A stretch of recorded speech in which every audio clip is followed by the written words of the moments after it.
Okay, so I wanted to just give you guys an update on the Twisted Tower demo. Next Fest is today, by the way, so please click the link below and play the Twisted Tower demo.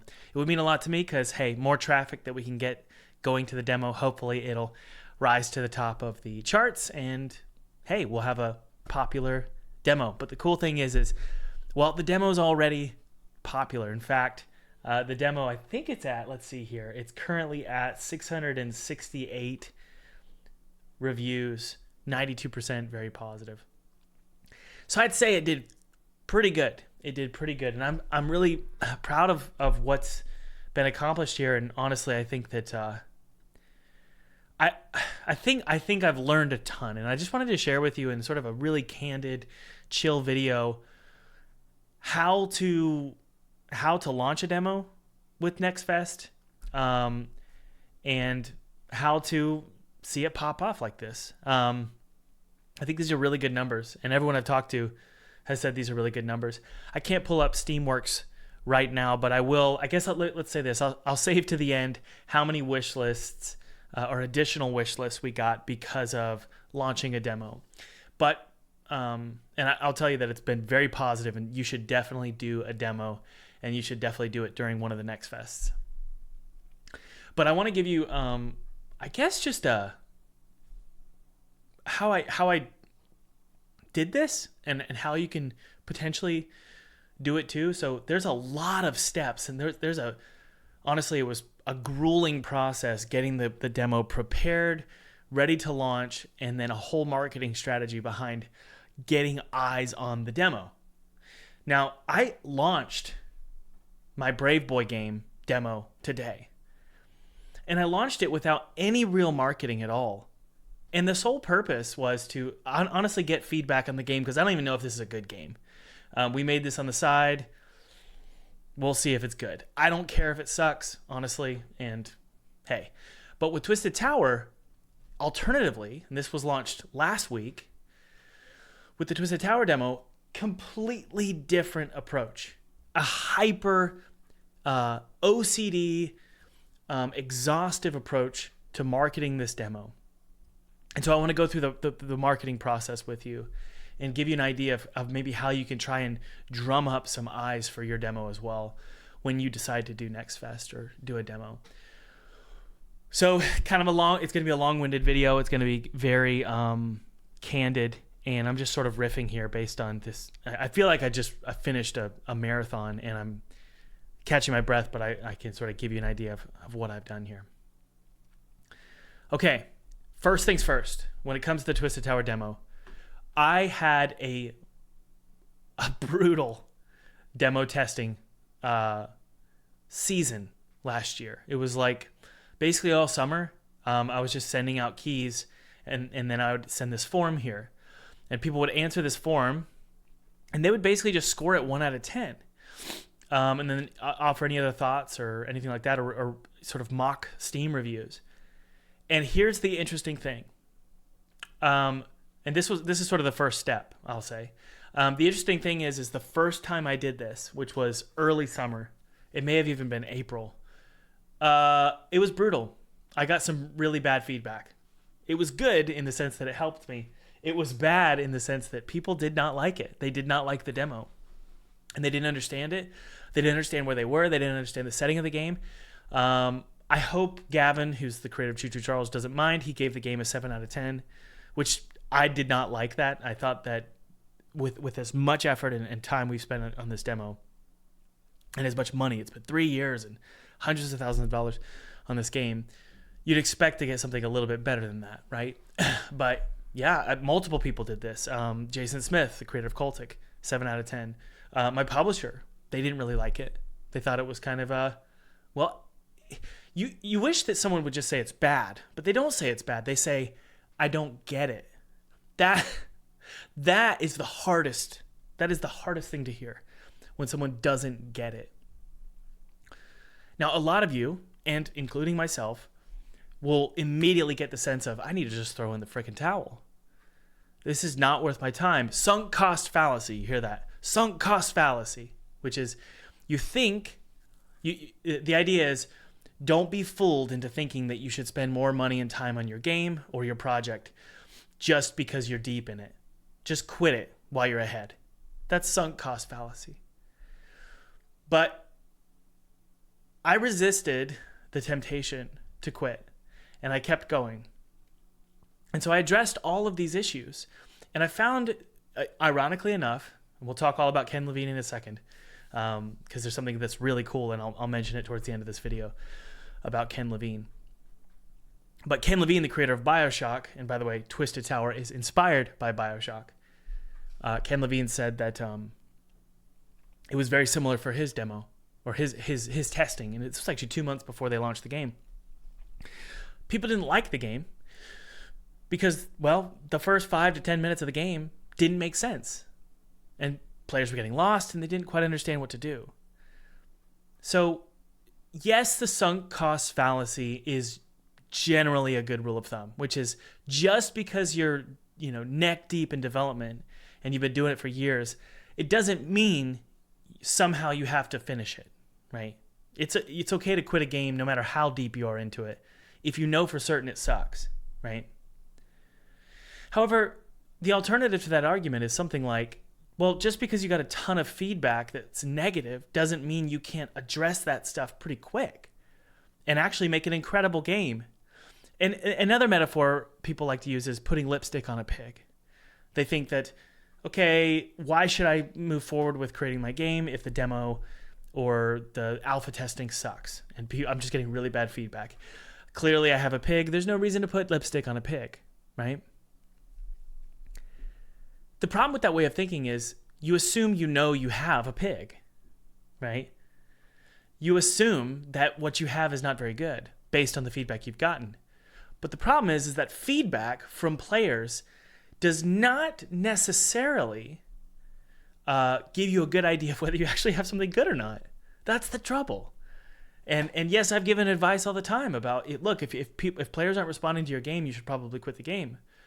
However, here's what I've learned in preparing for Next Fest and launching on Next Fest.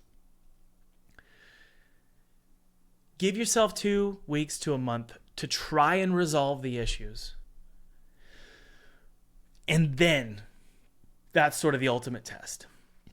And so that's what sorry, I'm burping here. That's what I did with Twisted Tower. I said, okay, look, I'm getting negative feedback. And people don't seem to, quote unquote, get it, right? And so I went in and I didn't necessarily I didn't necessarily do everything players asked for, but I did address their problem. And there's a key difference there. Players will often ask for something, and your job as the developer is to look at the underlying root problem that they're perhaps not even able to communicate themselves. In fact, most players can't. They don't typically know what the problem is. So they'll give you a solution, and your job is to ignore the solution and figure out what the problem is. And so that's what I did with the Twisted Tower demo. And frankly, guys, side note here, if you're fixing issues for your demo, you're actually fixing issues for the game itself. Because the truth is the first 10, 15 minutes of your game are insanely crucial. You can actually kind of get the player to grind through the middle. Give them a really solid ending as well if you can, especially if it's a story game. But they'll grind if you give them a really good intro. So it's very important, okay? All right, the next thing I did, I got the demo solid based on a ton of testing sessions. I think we did 3 different testing sessions throughout the summer last year. I got it prepared for October's Next Fest. And we had some issues. The game wasn't... the demo really wasn't rock solid. I thought it was at the time for the October Next Fest, but I got feedback from 3D Realms again, and we kind of went back to the drawing board and had discussions around schedule and budget and all that stuff. And so I had to sort of pump the brakes, and then it gave me time to prepare for today's Next Fest.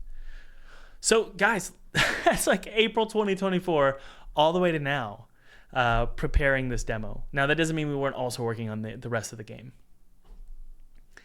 So got it tested multiple times, got it approved by the publisher. Everyone's happy, everyone's good to go.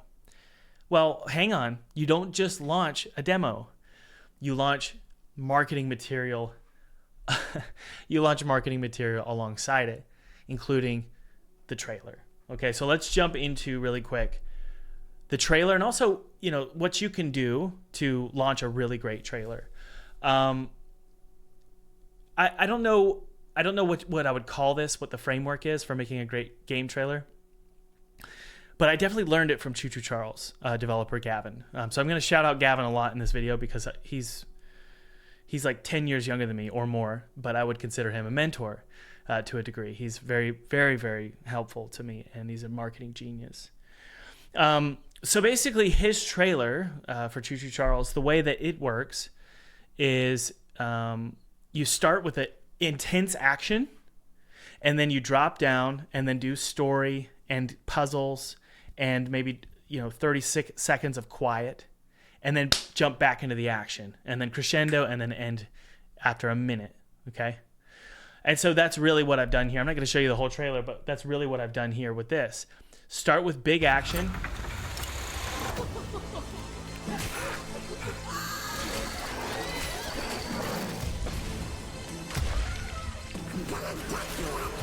Drop down, story, build up, build up, build up, build up, and then go to more action, puzzles, cool stuff. Whoa, it's so fun, it's so exciting. Wish list. Now, really quick, I just want to mention this, and then we'll move on to the next aspect of marketing your demo. And then also we're going to talk about when you do all this. Why do I drop down? And why does the trailer for Choo Choo Charles, why does it drop down and give breathing room to the viewer? Number one, if this whole thing was action, it would get nauseating and boring. So if everything's action, nothing's action. Okay.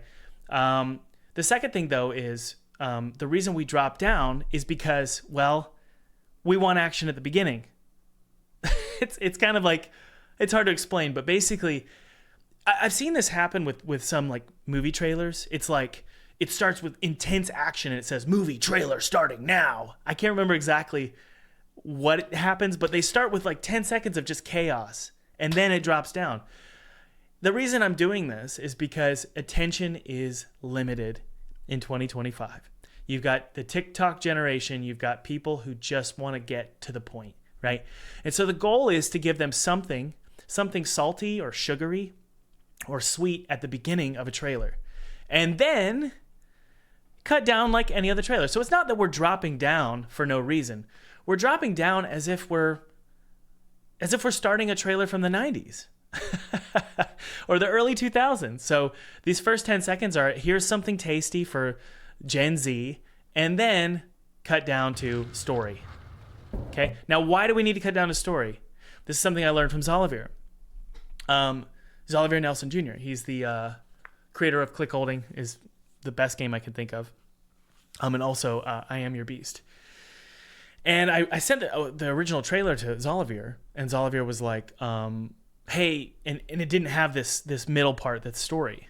And he said, hey, action's a lot of fun, looks really, really cool, but just remember, action needs to be justified, or there needs to be a motive behind the action.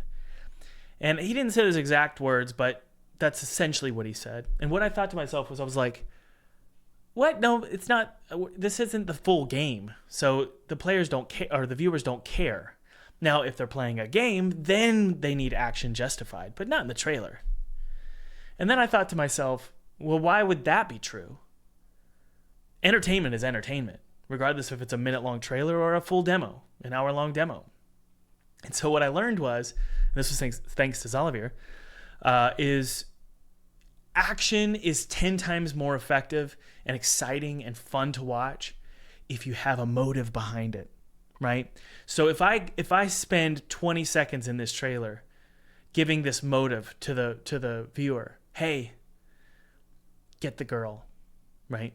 Super simple, not unique at all, very tropey, which, by the way, I'm a huge fan of.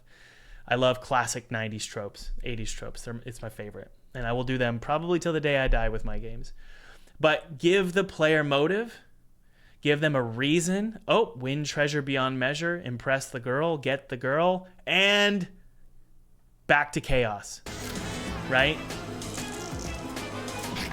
So that's why we start with action, then drop down to motive, and then back to action. I think it's a great formula for trailers. One quick note here about this trailer is what Gavin, again, the creator of Choo Choo Charles, what he also advised me on, and I'm just giving you guys this delicious information. So take this as a gift from Gavin. You should always tell a story in a trailer. Even if the trailer is silly and tropey and, cheesy and action and blood and guts, who cares? Tell a story. And it doesn't necessarily have to be the game's story. It can also just be, and I also learned this from Jason Smith, the creator of Cultic. It can also be a story in the sense that you're saying, here are the 5 weapons of the game. Weapon 1, Weapon 2, Weapon 3, Weapon 4, Weapon 5. Here are the abilities, right? And that's kind of what I've been trying to do here. It's like, hey, there's blood and guts, and there's these cool enemies. And the reason I held on this right here, I think it was someone, I won't say who, someone said, why are we holding on the reload animation? And the reason I hold on it is because I think the reload animation says a lot about the game. It's a marble blasting gun. It's a game where the guns are toys.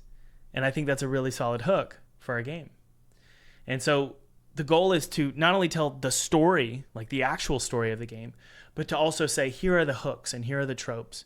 Here are the things that make this game special. And I'm going to put them out in sequence and deliver them in a solid edit with transitional sounds to present an idea. What I mean by that, side note, is I swell, cut to something, and it's a totally different vibe, and there's thunder, and maybe the sound effects drop down, maybe the music crescendos. When you do an edit like that, you're saying, here's one point, here's another point, here's another point, here's another point. So in editing a trailer, you can create bullet points of different ideas. The way you do those bullet points is by using crescendos, cutting the music, dropping down the audio, adding voiceover, and creating these beats, these moments where there's bullets between each idea.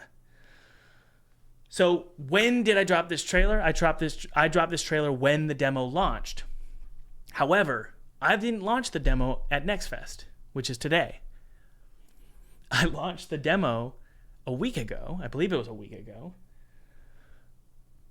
And this is the next big point, okay? The next big point I want to talk about is, when exactly do you do this stuff? When do you launch a Next Fest demo? After all the discussions I've had with publishers, my publisher, but also other publishers, with friends, including David Whaley, who made the first tree, and also We Harvest Shadows, including, I believe I had this conversation with Gavin. Nobody really knows. Do you launch on a Next Fest the day of? Well, I've heard that that's the new way to do things. But I also have heard from other people that you should do it a week or two in advance of Next Fest. And I even received an email from Steam that says, launch your demo before Next Fest starts, a couple weeks prior. And it doesn't say like a couple weeks, but that's the assumption. So point being, I don't know.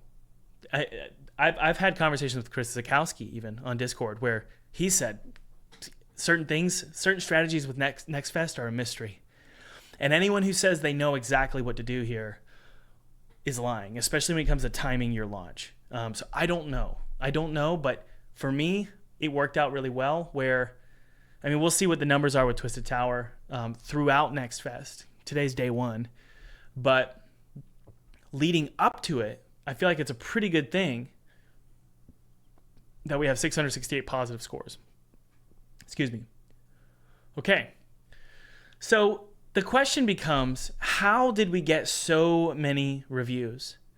Well, clearly, it helps to have a social media presence. Okay, that's a really big deal. You want to have social media presence. I'm not going to sit here and lie to you and tell you that having 23,000 followers on Twitter didn't help. It helped a lot. Okay, in fact, somehow 109,000 views on the trailer on Twitter, and this was a dedicated upload to Twitter. So that helps a lot, right? The trailer, I have 410,000 subscribers. This helps a lot. 40,000 views is not a lot of views for a trailer. So it's not like my channel is perfectly fine-tuned to release a trailer. It's not, because I make educational content. So truthfully, I shouldn't even be launching this demo trailer on my channel, demo trailer on my channel. Because this channel is a podcast and it's also a game development channel. It's not an entertainment gaming channel, right? So yes, it helps to have a bunch of followers, okay? The reason why is not because all these people showed up and gave a very positive score. That's not what happened. What happened is probably a handful, maybe, I don't know, 2,000 to 10,000 people showed up and maybe downloaded or wishlisted or something. I don't know. But point being is, it's not like my whole channel showed up to play this game. I know that's not true. And the reason why is because, well, this is really where the traffic came from. Was other YouTubers playing the game. Okay? So you might be wondering, well, how do I do that? That's probably what you're thinking.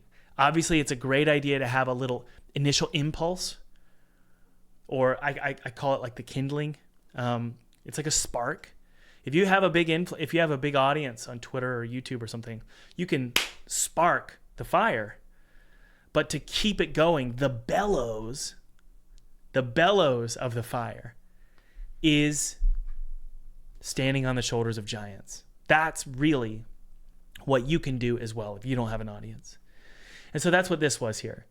So, we've got 114,000 views from Tex. I believe Tex has played some of my other games as well. Super Horror Bro, 101,000 views. Splattercat Gaming, thank you so much to Splattercat, almost 100,000 views. Alpha Beta Gamer, almost 100,000 views. Horror Game Movie, 60,000 views. Interestingly enough, even if you don't search Twisted Tower and you search something like staying overnight in an abandoned theme park, this one has, I think, the most. But it should show up. Hang on. There we go. There it is. That one has 158,000. That's from Fusion. So the question is this. How do you get people to play your game? How do you get streamers to play your game? How did Thomas do it? It's kind of like a amorphous, ever-changing process. And some things lead to other things. And it's sort of like this hierarchy of things that happen. Number one, it's important to have good reviews. And it's important to have that initial impulse of people playing your game. That's why I always recommend building an audience now while you make your game so that you can send that audience to play your game when it's ready. And you guys watched me do it in real time. You watched me do it in real time when I launched the demo last week. You saw how aggressive I was. Perhaps it annoyed some of you. Why is Thomas so freaking annoying about his stupid stuff? He's always pushing something. Well, that's what I did with the demo. I pushed. And I went so hard with every single channel I've got, whether that's email, Twitter, Instagram, YouTube, so that I could get that initial impulse, the spark. Once the fire gets going, and those of you who've made a fire, you know exactly what I'm talking about here. You get it going, and then that's the oh crap moment. We go, I got to get going, and you start blowing on it as fast as you can, right? And throwing on logs, keep it going. That is what this is. Throwing on the big logs, that's these streamers. They only let themselves be thrown under the fire because they see that it's something somewhat decent. People are showing up, and they go, huh, and they're a little curious.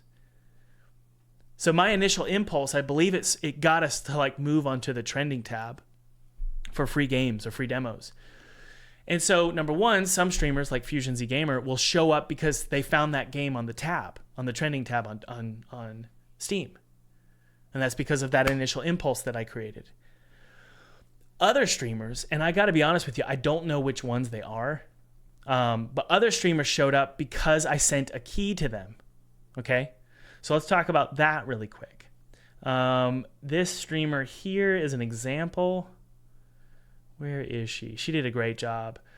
Not her, although one of my followers actually tweeted at her. So sometimes your followers will do the work for you. So that's awesome. She did incredible, by the way. She's a really good streamer. This one, I watched this one last night. Where is it? Not a ton of views on the one I'm about to show you, but the point is that we sent her a key. Okay? So we sent out, and I say we, and I'll talk about that in a sec. We sent out, I think, 200 different emails to various streamers. Where is she? She was here, and now she's not. YouTube, come on. Oh, she did so good, too. I believe we sent one to him. And then also, she's down here, I swear. But anyway, we sent out emails to all of these. Oh, look, and we'll talk. Oh, we need to talk about languages as well, different languages. We sent out 200 keys, okay, and we have this huge spreadsheet. It's called Atmos Games Influencers or something, and it's all these influencers that like games that are similar to Twisted Tower. It's like Mascot Horror or BioShock. That's really what we limited ourselves to. Then we also limited ourselves to any streamers that have played my games in the past, because maybe they like my games and they want to play a 3D game, right? Even though my previous games are 2D games, maybe they want to play a 3D game, right? So we sent it to them as well. So we sent out 200 keys, and I don't know if they're going to play even now, but we've got 200 streamers that were sent, and they're in this category of games, and they were sent these keys. I have heard people say, oh, streamers don't check their email. Oh, they don't respond, or it's not worth it. You realize that if one streamer picks this game up, that is how it spreads like wildfire. Now, I'm not saying Twisted Tower's demo has spread like wildfire, right? It's just a demo, and I don't think it will. But it's done pretty freaking good for a demo. And that's because multiple things. Number one, we have a great demo, and it's getting traction on Steam. But number two, we're sending out these keys. And if one streamer picks it up, just one streamer, then another picks it up, and another picks it up, and another picks it up. And I call this climbing the ladder. So what we ended up doing, and I say we, I'll finally clarify here, me and Hector. Hector is sort of my personal assistant and my wingman and helps manage the community and stuff like that for my social media accounts. Hector worked full time, and I only sort of hired him for, or I told him, hey, typically you're part time and you help me with email stuff, but this week I need you full time, buddy. Work full time sending out emails, and so that's what he did. So he just sent out emails, and when it comes to the ladder climbing, I told him, I said, once you get done with the first initial phase of sending out email addresses, what I want you to do is then look at who's played the game and use that person as a name drop in your next set of emails. So here's what we did. We saw the biggest streamer. The biggest streamer was Fusion Z Gamer. So what we did was we said, okay, let's send out 100 email addresses, or let's send out another batch of emails. Let's send out 100. And the subject line is, what do you think? Fusion Z Gamer played my game. Because the chances of these YouTubers knowing Fusion Z Gamer are pretty high, because they're all in the same niche. Mascot horror games. Okay? 5 million subscribers. Very well known. So that's ladder climbing. Once you get one, then you use that one to climb and say, well, this person played, you should play. Then once they play, you say, this one played, you should play. Now, eventually the clock runs out of time, and streamers aren't gonna play because your game has been out too long. But those first 2 weeks, when your demo's out, when your game's out, that's the time to hit every streamer you could think of with an email and use ladder climbing. Now, here's an example. Let's say that let's say that the biggest streamer we could find who played our game was Horror Movie Game Movie. Well, 7.64 thousand subscribers, but really good views, right? Oh, wow. This is really good proof, actually. Side note here, 60,000 views is one of their best performing videos. So Twisted Tower clearly grabbed people's attention for this channel. And that's good news because hopefully other streamers will see that. So this is not a good example. We're looking for a channel that has like a normal amount of views and a small subscriber count, but it's like a reasonable subscriber count. So let's say this streamer here. So 34,000 views, not a ton of subscribers, pretty good, 638,000. So what we're going to do is we're going to use this channel here. We're going to use her clout to reach out to other streamers, right? And you say, hey, Verspieltes GNU, I'm trying my best here, I promise. I'm an American. But Verspieltes GNU played my game. You should too. And you find streamers who are in her niche and at her size. And that's what I call ladder climbing. It's not particularly profound, but that's what you do. And if you ever find a streamer who doesn't have, let me turn this off really quick here. If you ever find a streamer who doesn't have your game in the description, you do what I do, which is you obnoxiously email them and send them or a Twitter message and say, bro, put my link in the description. I think I did that with Alpha Beta Gamer. Yeah. I did it with Alpha Beta Gamer. I said, possible to put Steam link in description of my game? And he said, sure, no worries. Love the game. So it might seem annoying, but you need to reach out to them and say, look, like if you're going to play my game, put it in the description. Okay? And it's not like Alpha Beta Gamer was trying to be mean or anything, right? They forget. I've done that before too when I play people's games. Okay. So that's the process of leading up to launch and then that launch day. Trailer, okay? Send out emails. And we sent out emails. By the way, we sent out emails, a week before the demo dropped and said, it's what's called the embargo. You say, hey, by the way, demo's dropping on this date. Here's a key that's early. Use the key to play it so that you can stream, edit your video, and launch your video when the demo comes out. So you do it before the demo launches, and then you just keep going for weeks after. Okay? So I'm trying to think of any other things that I did to drive traffic to the Steam page. Oh, I also drove traffic to the Steam page using my email list. My email list is like 75,000 strong. It is not gamers necessarily. It is game developers. So it's not super duper effective, but I felt like might as well just hit my list at least once or twice. So I hit that list. The problem with hitting an email list is that you're going to get some people who hate your guts. That's the nature of email lists because email lists tend to be used to not only provide valuable content, newsletters, but every once in a while you hit them with a promotion of some kind. You're selling something.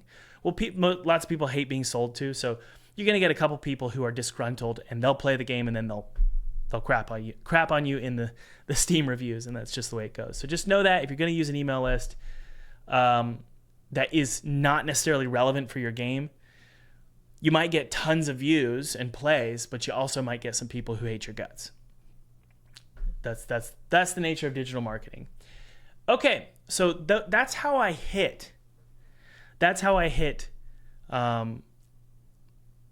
Streamers. It was through email. Okay, and just Gmail, right? One email at a time. Bang, bang, bang, bang, bang, bang, bang, bang. Didn't use MailChimp. Didn't use an email service. Just Gmail. Okay. So when the demo came out, we had a couple streamers post videos almost immediately. And we started getting traction, right? We started getting players to play the game. you're going to get people to complain in the comments. In the reviews. And so I'm not going to click on this because I want to maintain my mental health. But the negative reviews here are going to tell me all about performance issues, bugs. How could you not, think about my screen size and what's wrong with you, and you're this and you're that and you suck, blah, blah, blah, blah, blah, blah. And some of them are actually really valid and some of them aren't. And that's just the nature of reviews. But you're going to get a handful of bugs almost immediately, and feature requests almost immediately, and things you didn't even think about. Even if you beta tested and alpha tested and went through QA for months, people are going to find stuff, and it's going to be systemic.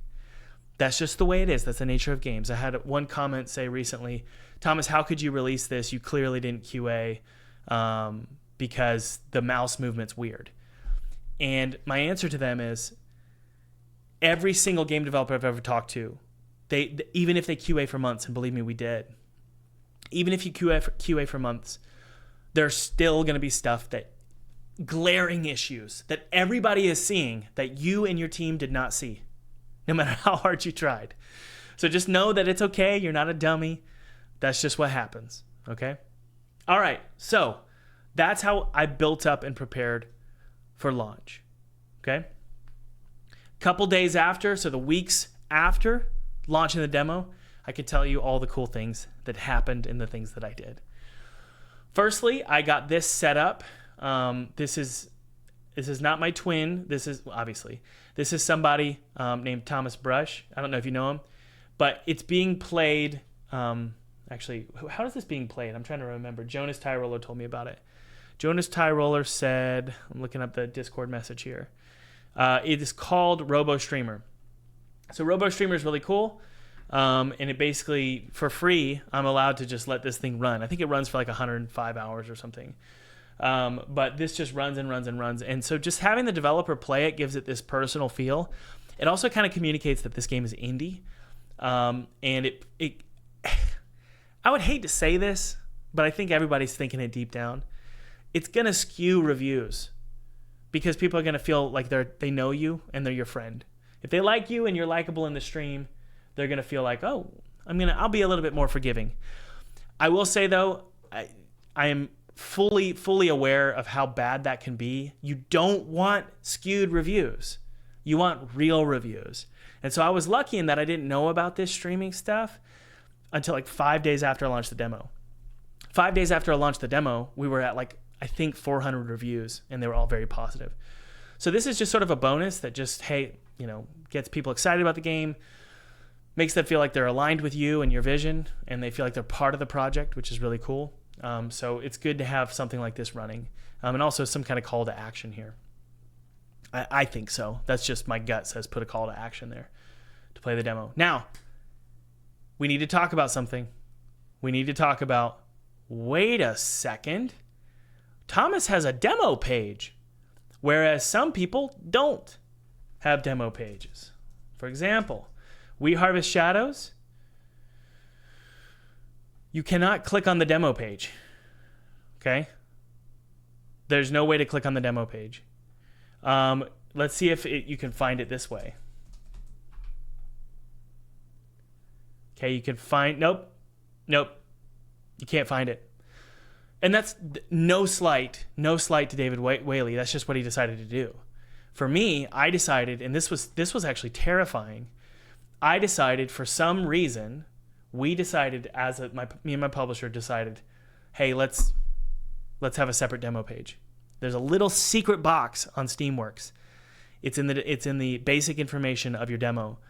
It's a secret box that says create a separate page. And it creates a separate page. What I didn't know was, oh crap, you could see the reviews for the demo. Whereas some people, they don't want their demo to have reviews, right? So the separate demo page, I don't know whether it's valuable or not, but I do know this is valuable. Having very positive scores publicly available, I think will incentivize people to play the game more. So I just wanted to give you a side note there about a separate demo page. Okay, so what are some things that happened, right? What are the results? I gave you what we did. Now, what are the results? I think it's been a week and a half or something. I can't remember. A week and a half since we launched the demo. Well, now that it's Next Fest, we have. I'm just looking here to see what Next Fest looks like. I've never really participated in it, and I'm seeing it happen in real time right now. What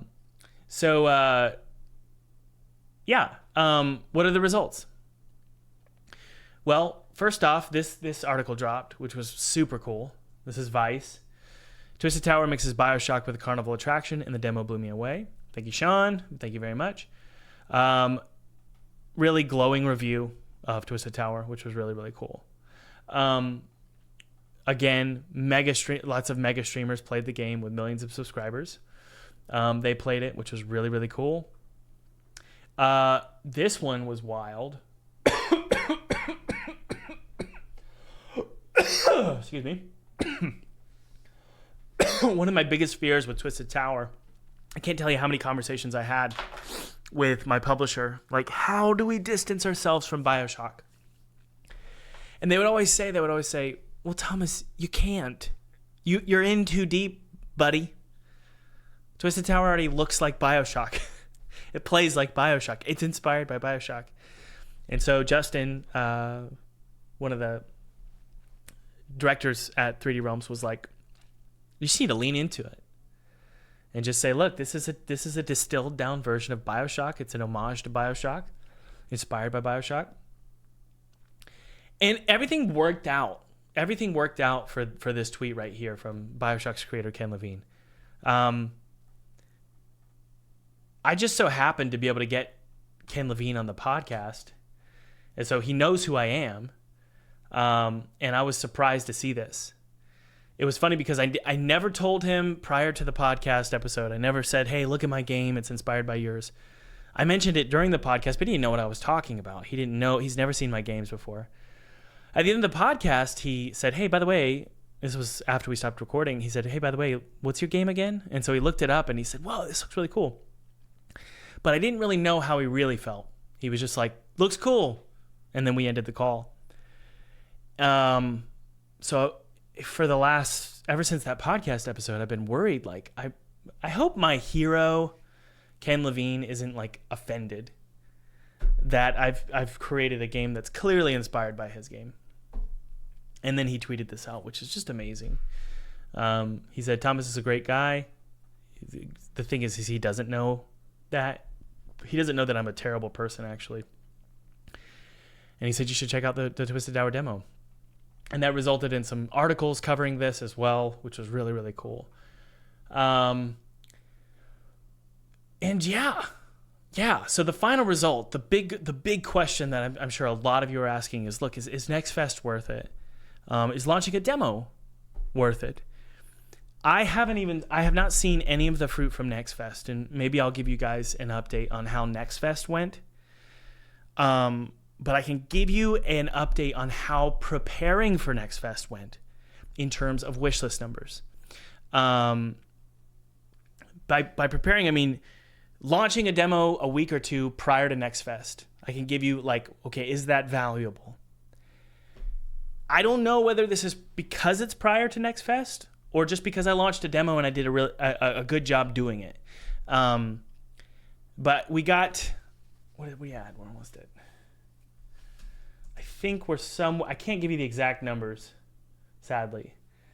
But I think we got over 20,000 wish lists in a week from this, which is awesome. And I'm saying additional ones. So I can't tell you the numbers prior, but just because publisher stuff. But we got 20,000 and more than 20,000 from just being a week out there, basically. A little more than a week out there. So we'll see what happens with Next Fest, you know. Next Fest is supposed to, I'm hoping it brings in another 20,000 or 30,000, you know. But I don't know, you know. There's questions about whether Next Fest is valuable or not anymore. So I don't know. But those are the results, okay? Those are the results of having a demo out there. Now, I launched Brave Boy with none of this. No planning, No marketing, no outreach, nothing. And I like this because, number one, I don't know if I'm proud of Brave Boy. I really don't even know if I'm proud of it. So I'm not even going to put it out there with any marketing arm at all. I'm just going to see what happens. It's kind of a Hail Mary. And I'm expecting some user reviews to come in that just say it's crap. Yeah. But this is what happens when you don't do anything. Okay? Twisted Tower, this is what happens when you do something. Okay? Big difference. Huge contrast. Now, this has only been out for a couple hours, but still. When I launched Twisted Tower, it had reviews immediately. So there's a huge difference between the two. One had marketing, the other one didn't. I'll close with this. I've had conversations with my publisher where I've said, I think the demo launch is more important than the launch. Now, that might be a little bit hyperbolic, but there's definitely a ring of truth to it. If you can do a rock solid demo launch, sure, you might cannibalize the future, meaning some streamers might not play your game because they already played the first chapter, right? But what you're doing is you're creating this like delicious lure or a net. It's a net that you're throwing into the ocean, and you get to leave it there for however long you want. You can leave it there for 6 months. You can leave it there for a year. You can leave it there for 2 years and collect fish. And when you pull up that net, some of them will get through. No one's going to buy. But you'll eventually pull out something, right? And it's way more than had you not put the net in to begin with. That's what the demo is. It's this beautiful fish net. Okay? Now, some of you might be thinking, Thomas, you said you can leave the demo out there for a year or 2 years, but some people say you should only leave it out there for like 4 months or 6 months leading up to the launch. AKA, launch your demo like 4 months prior to the game itself. I have heard that. And I've heard some publishers say that. I've also heard other publishers and even Chris Sikowski say, it doesn't matter. Wish lists don't really get cold. So it's debated. My gut says they get cold, but experience shows me with friends and advisors that it doesn't actually matter. So put your demo out there, put it out there during a Next Fest, prepare and plan and do it well. Don't do it the Brave Boy way. Do it the Twisted Tower way. All right, guys, play the Twisted Tower demo below. It means the world to me if you guys want to play. Leave a review. Let me know what you think about the game. I think you'll love it. It's been 3 years in the making. It's basically a corrupted Disney World inspired by BioShock. Check it out. I love you guys. Happy Next Fest. Cheers.